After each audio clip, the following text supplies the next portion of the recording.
Assalamualaikum warahmatullahi wabarakatuh. Auzubillahi minasyaitonirrajim. Bismillahirrahmanirrahim.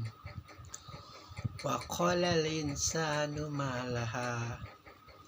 Dan manusia bertanya, apa yang terjadi pada bumi ini? Yaitu kelompok manusia yang tidak mengenal Al-Quran, kelompok manusia yang tidak mengenal Rasulullah, kelompok manusia yang di satu sisi ketidakkenalannya kepada dua hal itu karena memang belum sampai informasi itu kepada mereka. Di satu sisi ada yang sampai dan kemudian mengingkarinya. Demikianlah nasib-nasib orang-orang kafir.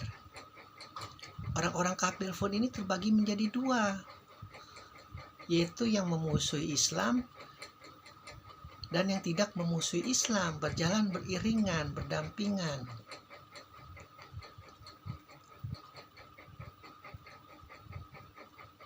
Saking up to date-nya Al-Quran menerangkan bahwa ketika logika-logika manusia kepada perjalanan waktu yang akan memungkinkan suatu teknologi mencapai kemuktahirannya sehingga manusia memungkinkan mengalami perjalanan waktu ke masa depan, Al-Quran sudah memberi contoh nanti pada suatu hari yang masa yang akan datang ketika terjadi hari kiamat, di mana bumi diguncangkan dengan seguncang-guncangnya, dikeluarkan seluruh isi perut bumi, jasad-jasad dalam bentuk yang paling murni, yaitu dari sejak zaman Nabi Adam hingga hari kiamat. Selain keguncangannya itu terjadi kepada alam semesta, di mana alam semesta dijadikan bubur, pada saat itu pun terjadi keguncangan di dalam diri kita pun bagi mereka yang memiliki keimanan, karena sedetil-detilnya saya menceritakan tentang hari kiamat, ustadz-ustadz, ulama-ulama, wali-wali, bahkan para nabi mendetilkan tentang peristiwa hari kiamat pun tidak ada yang menyerupai apa yang diceritakannya itu dengan apa yang nanti akan dilihat. Sehingga seluruh manusia nanti akan bertanya, sesungguhnya apa yang terjadi dengan bumi ini? Seolah-olah mereka dibangkitkan kembali dari alam kuburnya seperti orang yang sedang dibangunkan tidur.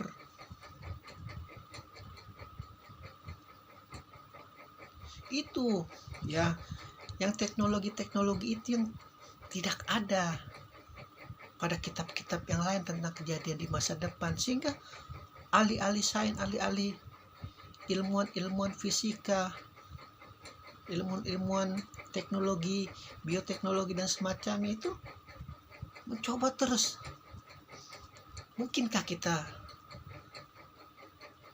menciptakan suatu mesin yang membawa manusia ke masa depan.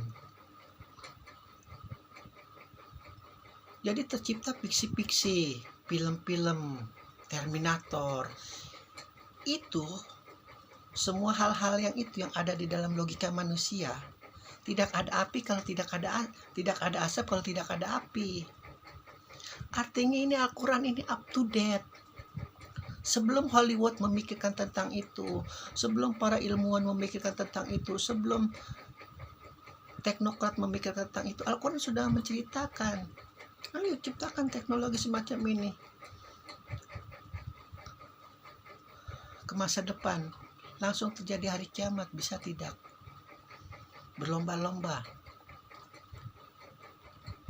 Itu yang membuat siapapun mereka yang mendalami ilmu pengetahuan yang paling sejati, pasti kalau mendengar ayat-ayat Al-Quran itu logikanya langsung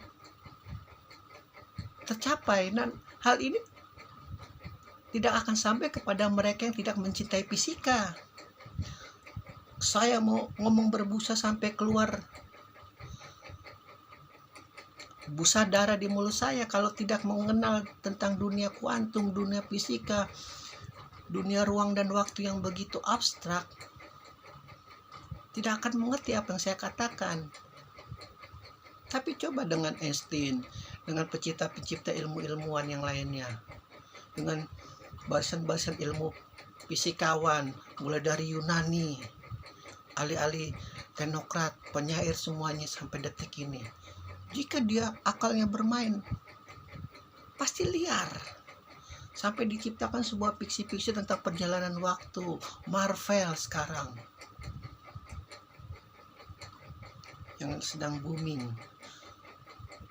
Semuanya itu fitrah manusia tentang akal pikiran yang la ilaha illallahnya itu melesat jauh ke masa depan, ke masa lalu, ke masa kini, tidak terbatas. Begitu luar biasanya Al-Quranul Karim. Dan kelebihannya adalah bahasa Arab, bahasa yang memiliki pakem. Meskipun saya tidak sependapat bahwa nanti di surga bahasa surga adalah bahasa Arab. Bahasa surga adalah bahasa nurani, bahasa universal. Meskipun saya tidak mengerti nanti, insya Allah mau saya masuk neraka atau masuk surga ketemu orang Jerman, ada bahasa nanti, bahasa nurani, langsung paham. Meskipun orang Arab meyakini bahwa nanti bahasa di surga itu bahasa Arab, ya silakan saja, nggak masalah. Tapi saya lebih percaya nanti ada bahasa nurani,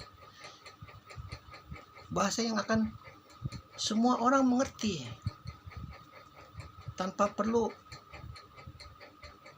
kita berasal dari negara mana, kulit mana, dari zaman Nabi apa, langsung mengerti.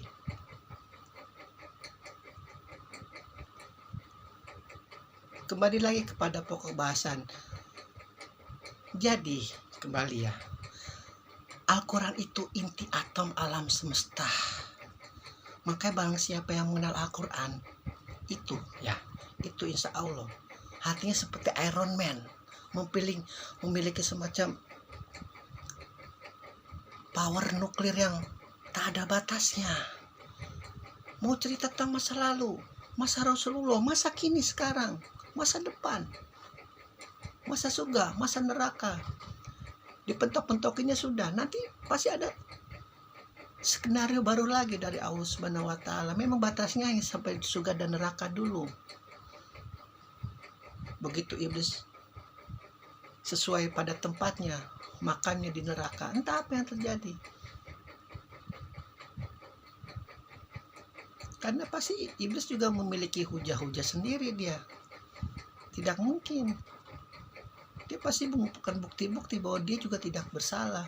Pun dengan logika-logika yang sekarang disisipkan kepada manusia, nihilisme, agnotisme, dulu ateis, menghilangkan kodrat Allah Subhanahu wa Ta'ala, nggak ada Tuhan. Semua ini terjadi hanya ya orang lagi iseng aja nyetain manusia, nyetain kodok, nyetain tungguan, orang iseng aja, nggak ada faedahnya. Itu tugas utama iblis, untuk memisahkan anak cucu Adam dari fitrahnya la ilaha illallah. Melihat hak kekalipahannya sebagai yang merawat alam semesta, yang merawat gunung, yang merawat laut, yang merawat sungai, yang merawat danau, yang merawat tumbuh-tumbuhan, yang merawat binatang. Dihilangkan fitrahnya itu dari Allah Subhanahu wa Ta'ala. Sudah dirusak saja, binasakan saja, penuh kemungkaran saja, penuh kemaksiatan saja, saling menyerang, saling membunuh, saling merasa paling benar. Dan ketika mungkin nanti saya dibilang agak berlebihan, ketika perang salib kita memang sudah mengalami hal yang sangat fatal, di mana Islam sudah terpecah menjadi dua. Garis besarnya ini, yang mengikuti perjuangan para sahabat dan yang mengikuti perjuangan para keluarganya dipisahkan. Amerika menguasai Arab, Inggris menguasai Mesir, dan Eropa menguasai Turki. Alhamdulillahirabbil alamin.